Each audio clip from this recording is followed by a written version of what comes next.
वन्दे मातरम् सुजलां सुफलां सीजेडएमए क्लासेस में आपका एक बार फिर से स्वागत है।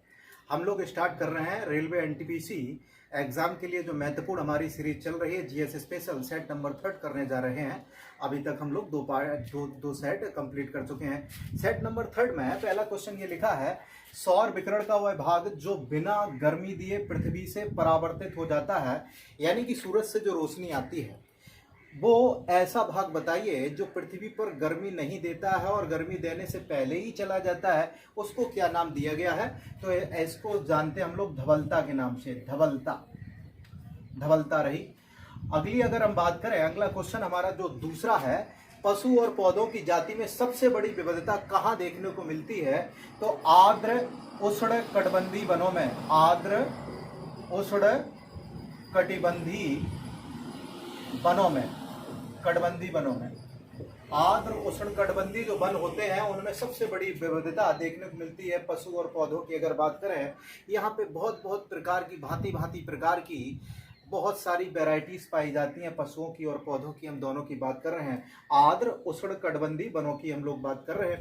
तो ऐसा जो इलाका है, अगर हम आपको बात करें तो ये पृथ्वी रही। पृथ्वी के बीचों बीच से भूमध्य रेखा है और यहीं पे अफ्रीका लगा हुआ है। तो अफ्रीका के जो जंगल होते हैं बड़े घने होते हैं, सघन होते हैं, वहाँ ऐसी जलवायु पाई जाती है। तीसरा क्वेश्चन है, किसी मृदा का पीएच जो मूल्य होता है उस विशेष मृदा में किसको नापता है? तो पीएच पैमाना जो है सोरेनसन ने दिया था, ये मुख्य रूप से उसको मापता है। किसको मापेगा? अम्लता को, यानी कि एसिडिटी उसमें कितनी है, अम्ल को नापता है, अम्ल को मापने का काम करेगा। अगला क्वेश्चन है, कृषक यानी कि कृषि क्षेत्र से किसान की हम बात कर रहे हैं। कृषक के द्वारा एक ट्रैक्टर का क्रय करना क्या कहलाता है? तो मध्यवर्ती उपभोग के अंदर इसको गिना जाता है। इकोनॉमी से संबंधित है। मध्यवर्ती उपभोग, मध्यवर्ती उपभोग आप समझ गए। अगला क्वेश्चन है, ऊन तंतु का विकल्प क्या है? एक्राइलॉन इसको बोला जाता है, यानी कि ऊन की जगह पे एक्राइलॉन का हम लोग प्रयोग कर सकते हैं। यहां लिखे देते हैं एक्राइलॉन। अगला क्वेश्चन है, नाभ की विखंडन में ऊर्जा किस रूप में निकलती है? तो ऊष्मा के रूप में नाभ की विखंडन होता है, जिसमें एक बड़ा जो पार्टिकल होता है, नाभ की विखंडन में क्या है, एक बड़ा पार्टिकल जो होता है वो छोटे छोटे टुकड़ों में टूट जाता है। यहाँ से छोटे छोटे टुकड़ों के अलावा यहाँ से निकलती है बहुत ज्यादा ऊष्मा। तो उत्तर में हम लोग लिखेंगे ऊष्मा। सूर्य के अंदर क्या होता है? तो नाभ की संलयन होता है, नाभ की विखंडन नहीं होता है। उपास्थि तथा हड्डियों के निर्माण और संपोषण में आवश्यक तत्व क्या होता है? तो हड्डियों के लिए सबसे ज्यादा महत्वपूर्ण होता है कैल्शियम। क्या महत्वपूर्ण है? तो कैल्शियम। आंसर इसका हो गया। अगला क्वेश्चन है 8वां है, क्षुद्र ग्रह जो छोटे छोटे से ग्रह है किन ग्रहों के बीच में है? बहुत ज्यादा इंपॉर्टेंट क्वेश्चन है। मंगल और बृहस्पति के बीच में है। लिखे देते हैं यहाँ पे मंगल और बृहस्पति, बृहस्पति के बीच में है। क्वेश्चन नंबर 9 ये लिखा है, केरोसिन लैंप में चिमनी के नीचे छिद्र क्यों होते हैं? केरोसिन लैंप हम लोग जानते हैं मिट्टी के तेल को बोला जाता है केरोसिन। कुछ लोगों ने पढ़ा होगा, हमने तो पढ़ा है। लैंप जो होती हैं, तो केरोसिन लैंप में चिमनी के नीचे छिद्र भी होते हैं। वो किस लिए लगाए होते हैं, किस लिए बनाए जाते हैं?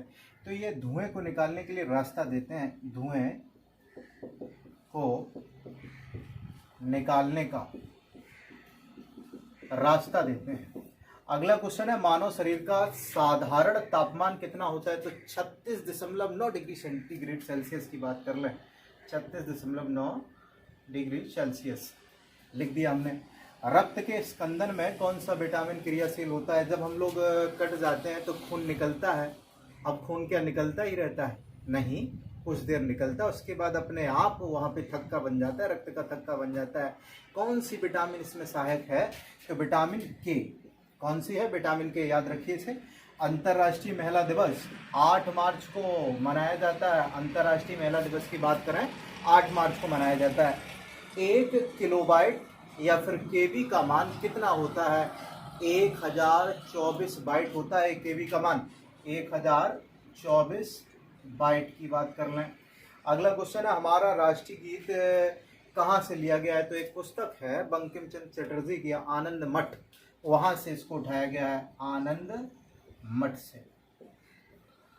अगला क्वेश्चन है, विश्व में विशाल सबसे विशाल, विशाल नहीं सबसे विशाल मरुभूमि बोला जाए, मरुस्थल बोला जाए, कौन सी है, क्या नाम है उसका? तो सहारा मरुस्थल है। अगला क्वेश्चन है, वायुयान का आविष्कार किसने किया? तो राइट ब्रदर्स हैं, राइट ब्रदर्स। अगला क्वेश्चन है, आखिरी क्वेश्चन हम लोग यहाँ देख रहे हैं 17वां, दिलवाड़ा मंदिर कहाँ स्थित है? तो दिलवाड़ा का जो मंदिर है, जैनियों का मंदिर है, माउंट आबू पर्वत पर है। माउंट आबू पर्वत, माउंट आबू पर्वत है, बहुत ऊंचाई पर इसको बनाया गया, बड़ा भव्य मंदिर है राजस्थान में, दिलवाड़ा का जैन मंदिर माउंट आबू पर्वत पर। क्वेश्चन नंबर 18 ये लिखा है, भारत में प्रथम स्वर्ण मुद्राएं किसने चलाई? यानी कि सोने की मुद्राएं जो हैं भारत में सर्वप्रथम किसने चलवाई थी? तो आंसर इसका है यूनानियों ने। यूनानियों ने पहली स्वर्ण मुद्राएं हिंदुस्तान में चलवाई। अगला क्वेश्चन है, तक्षशिला के प्रसिद्ध होने कला है वो प्राचीन, अगर गांधार कला की अगर बात कर लें तो उसके कारण ये प्रसिद्ध हुआ था।